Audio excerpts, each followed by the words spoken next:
Hello, Freeland Middle School students and families. I am super excited to be able to present to you some information on our summer programming for 2021. My name is Ms. Wolf, so if you haven't met me yet, I am the middle school principal. And for our summer school programming, I am going to be servicing students in 6th grade, 7th grade, and 8th grade. So all of our incoming 7th graders, our incoming 8th graders, and our incoming 9th graders will be in my building working through our summer programming options. So if you're receiving this, it's because we are inviting your child to our summer school programming due to lots of different reasons. We have reached out to teachers for teacher recommendation. We've taken a look at grades to look at students who are struggling with their grades. And then we've also looked at some other testing measures like our NWEA testing to be able to determine who would be a good fit for our summer school programming. The first thing you'll notice is I'm not calling it summer school and I'm not calling it credit recovery. We do not want this to be something that feels like traditional summer school for our students. Our kids just got through an entire year of a pandemic, and just like us, they are exhausted.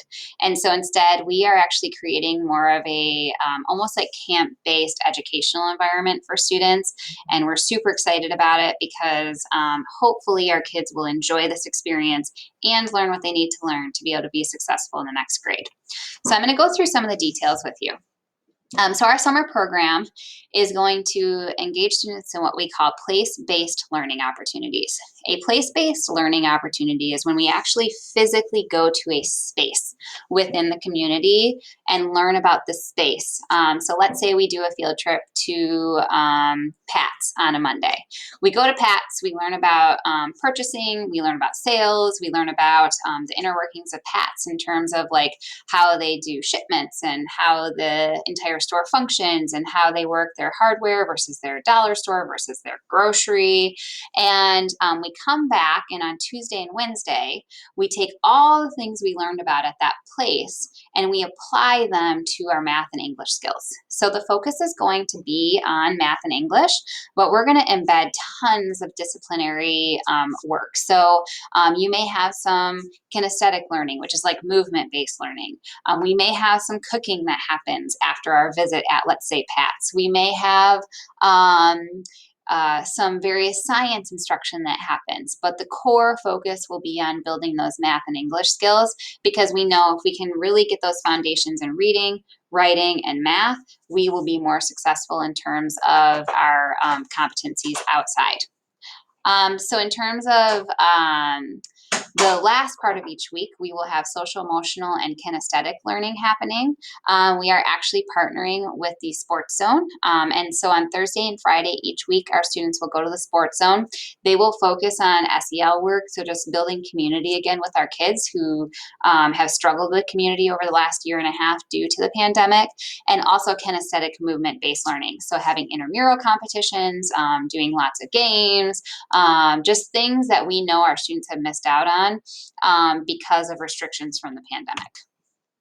So who are the staff that are going to be supporting specifically the academic learning, which will take place Monday through Wednesday? So every Monday, Tuesday, and Wednesday, our kids will be with the following teachers. So these are the teachers we have supporting our summer school program: Ms. Deschone, Ms. Meitler, Ms. Maynard, Mr. Townsend, Ms. Lloyd, Ms. Foy, and Ms. Rufer-Schaefer. We will have 2 teachers each day. So all of these teachers won't be there every day, but we will have this staffed with 2 educators each day to be able to support our students. So throughout the entire summer, our students will have lots of different experiences with lots of different teachers. So the details of this program. This program will be Monday through Friday. It's going to take place from 8:30 to 11:30 each day.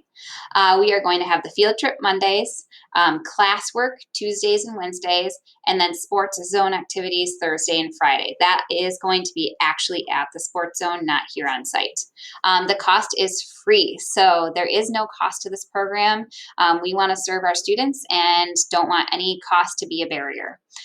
Transportation will be provided to and from school. So I will be having a Google form that you'll fill out if you need transportation. And then breakfast and lunch will be provided also free of charge. So absolutely cost free, no transportation charges, no program charges, and no breakfast or lunch charges for this camp or program.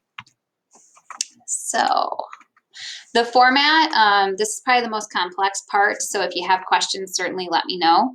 But the format is going to be in 2 cohorts. So actually, this is only a 4-week program for each cohort spread throughout the entire summer. So instead of going for the entire 8 weeks, you would go just for 4 weeks split every other week. And so you're going to sign up for the week that works for you. So you're either going to have your A weeks or your B weeks. And the summer school total program length will be 4 weeks every other week throughout the entire summer. So it's going to look like this. So we have our cohort A week. Week 1 will be June 21st through the 25th. Week 2 will be July 12th through the 16th. Week 3 will be July 26th through the 30th. And week 4 will be August 9th through the 13th. The cohort B week will be week 1 will be June 28th and 29th and July 7th through 9th, or through July 9th, because we want to give you a break during 4th of July for the holiday weekend. Week 2 will be July 19th through the July 23rd. Week 3 will be August 2nd through August 6th, and week 4 will be August 16th through August 20th. So what we'd like you to do is sign up for a cohort and try and stick to that cohort just so that we can make sure our numbers are evened out and everything works in that way. However, if you, let's say, are in cohort A, but you know for week 3 you're going to be out of town on vacation and your child can't go to week 3, your child can then switch over and go to week 3 for cohort B on 8-2 through 8-6, and it's the same exact content. So we're going to be running the same content 2 weeks in a row for the entire summer, just so that if you do end up going on vacation for a week, you can then skip on over and go to the other week's cohort. If you just have to miss a day here or there, I would just stick with your cohort day and we can just work out the days you're missed. But if you have to miss a full week, we will be flexible with you and allow you to go into the opposite cohort. So I wanted to make this as quick as possible, but also give you a ton of information about summer programming. So this is our summer program, and I just thank you for making sure that we are able to partner together this summer to serve your children to be able to have a successful start to the 21-22 school year. I am going to also be attaching a Google form and a flyer that goes along with this video, and in that Google form is the sign-up information. So if you're interested in participating in this, you're going to go ahead and complete that Google form by the date provided on the flyer, and we will get your child registered for summer school. If you have questions, you can reach me at wolfr@freelandschools.net, or you can call me at 989-692-4032. We are super excited to provide Freeland Middle School and elementary and high school students lots of different summer programming options this year. Thanks so much.